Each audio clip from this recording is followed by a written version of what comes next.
Welcome back to Ballistically Speaking. My name is Kris. This is the Sterling R9. This is my second time making a video with this gun. You can see the first one, we shot 500 rounds in a row. You can find that on our channel. But this is kind of our full assessment of this rifle.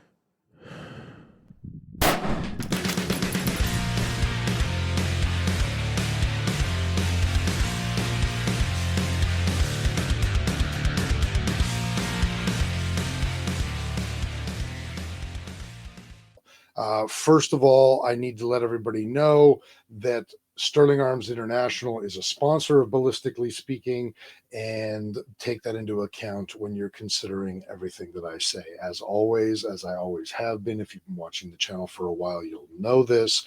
I do my best to give unbiased reviews. I have said good things about non-sponsored products. I have said bad things about sponsored products. So this is my true and genuine opinion of this rifle. For all of the gun keyboard warriors, let's make this gun safe, shall we? So we're going to remove the magazine. We're going to open the bolt, and we're going to inspect the chamber. And it is clear.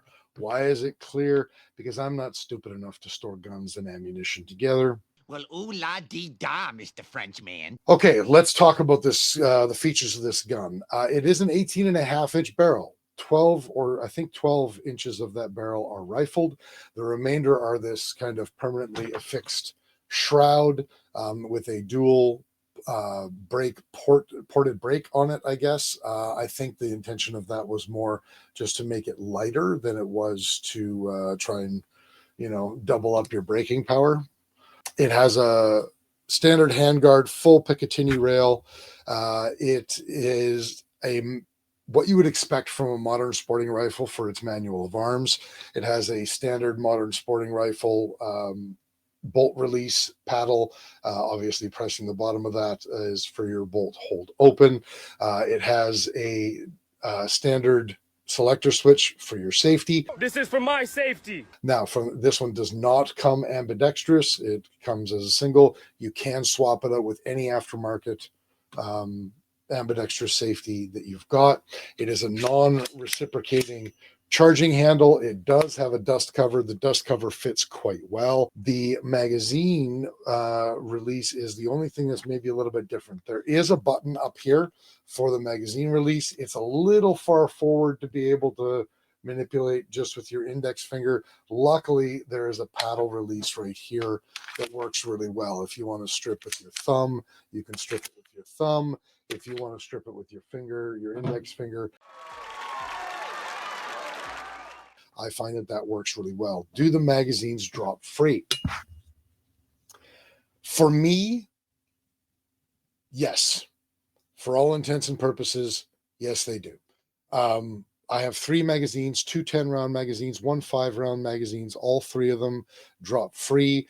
Sometimes if the gun is canted up too much, it won't drop perfectly free. That's not that much different than a lot of other rifles. So that's why I say for all intents and purposes, as far as I'm concerned, the magazines do drop free. No, they are not Glock mags. They are modified MP5 magazines that have a last round hold open modification to them, but essentially they're MP5 pistol magazines.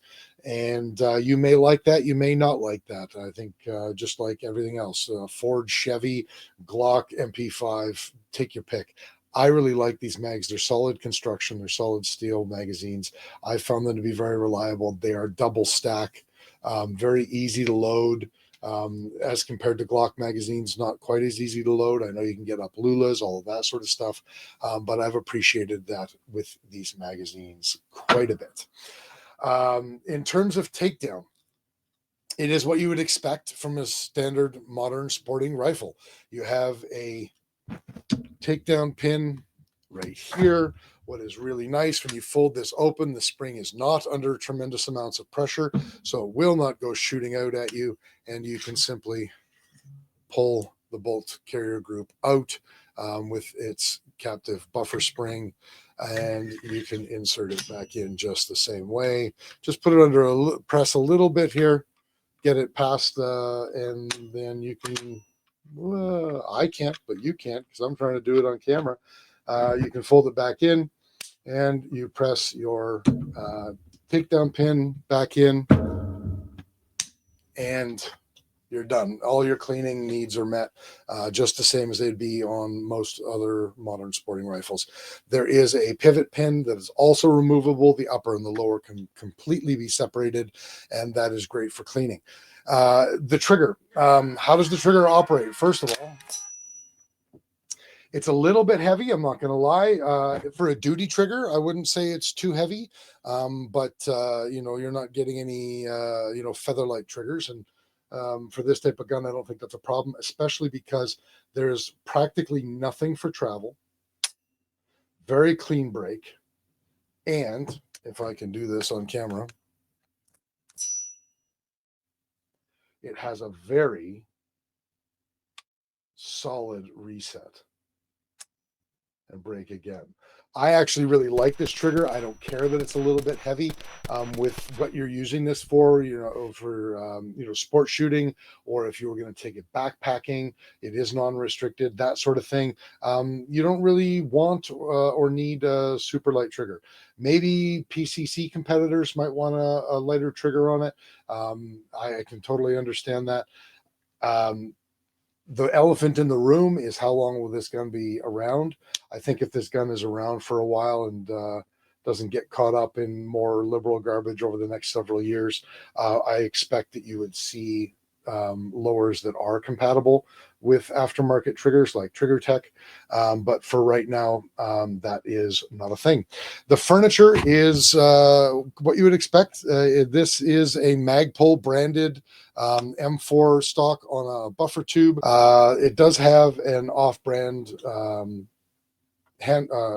pistol grip included with it. I don't think anything else is necessary. It's quite comfortable. That brings us to the question that everybody really wants to know. Is this gun reliable? If you've watched my 500 round burn down test, whatever you want to call it, I did have a couple of failures to feed. I was having some problems having the magazine catch. I have thought I had figured that out in that video. Since making that video, I have figured something else out, and let's talk about the first 1,000 rounds of this gun right now. We put 500 rounds through it. We were over 300 rounds, I think, when we had our first failure to feed. What we were experiencing was, and this is described in the video, is that when I was seating the magazines, they were not catching. And I could see that the magazine catch here was not fully flush with the receiver, and I made the assumption that I was getting a bunch of dirt and crud, because it is extremely dirty and cruddy. I was even having little bits of crud flying back at me as I was functioning the rifle. So I made the assumption that that's why it wasn't locking, and because it wasn't locking, that caused several malfunctions. Now, here's what I want to say about it. Number one, once I made that video, I had a bunch of people reach out to me, and a couple of people specifically told me to make sure that the little Torx head screw that is in this magazine release is tight. And at the time, I had gone through, it was like, yeah, no, everything's tight. Everything's all good. I hadn't really done a lot of analysis on all of the screws on this thing. Every screw on this rifle was tightened and did not loosen from the factory, with the exception of this tiny little guy here.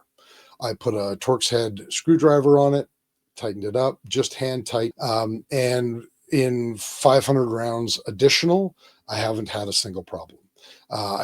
I've been told to blue Loctite this. I don't know if Sterling is blue Loctiting these from the factory now or not. They may be. I haven't had a problem since. As you can see, as we're sitting here, putting a magazine in, popping a magazine out, however which way I do it, it connects positively, it releases positively, it stays put, and I have not had a single malfunction in 500 additional rounds of ammunition. So in my opinion, this gun is extremely reliable. I have not had, like you just heard, I have not had a single malfunction in the last 500 rounds. I've put more than 1,000 rounds through it now. I'm not counting anymore. You can take a look at rounds 1001 through 1020 right now. We have put 1,000 rounds through this thing. I started the life of this rifle with a box of 1,000 rounds of Fiocchi, whatever you want to call it, 9mm ammunition, and we are officially out of it. I've got two 10-round magazines full of the next set of ammunition, which is Blazer brass, and you're just going to see, I guess, the 1,001 through 1,020 rounds, and I'm just going to dump it, and then you'll see the whole rest of the review after that. So here we go.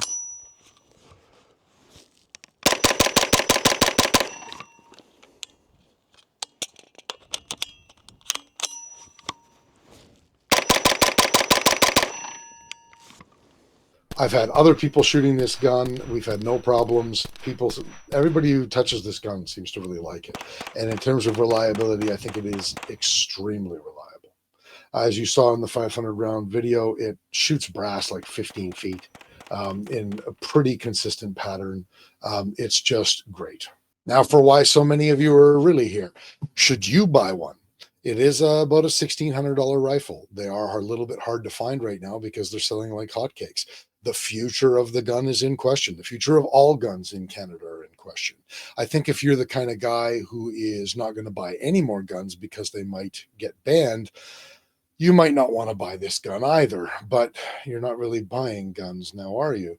If you understand things like supporting Canadian companies, if you understand that over the last 10 years, one of the things that our government has tried to do is destroy the industry and kill companies, you're seeing Canadian companies moving to the United States so that they can be viable. You're seeing Canadian companies that have folded in the gun industry, and you're seeing Canadian companies who have that consummate optimism, who keep trying to pivot, who keep trying to comply, and will probably continue to do so.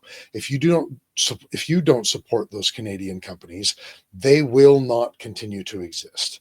And essentially, the government will have achieved their goal without even having to ban any more guns. Don't tell me what to do. I think that we need Canadian companies continuing to manufacture firearms, continuing to pivot. And yeah, that means that I'm going to have to spend money on things that are essentially going to become paperweights and political footballs. I'm comfortable with that. Should you do it? You have to make your own decision. Everybody has to make their own decision. I'm not really going to judge whether you're going to buy more guns that could get banned or whether you're not going to buy more guns that could get banned. You have to make your own call. Personally, I'll continue to buy Sterling Arms guns. I'll continue to buy Canuck brand guns. I would continue to support Lockhart, Black Creek Labs, Kodiak. Hopefully they can pivot and bring out something else over the next little while. Hopefully you don't see them disappear. Hopefully the Liberal government hasn't destroyed them. And every other Canadian manufacturer, distributor, and retailer in this country, whenever possible, I will continue to support them. You make your own decision. You freaking pricks! When will you learn? When will you learn that your actions have consequences? As always, thanks, George, for joining me for this gun review. If you have any questions, you send us an email. Let us know. Comment down below. I'm a poet and didn't even know I was rhyming those words. Don't forget to like and subscribe. Thanks for tuning in, and we'll see you on the next one.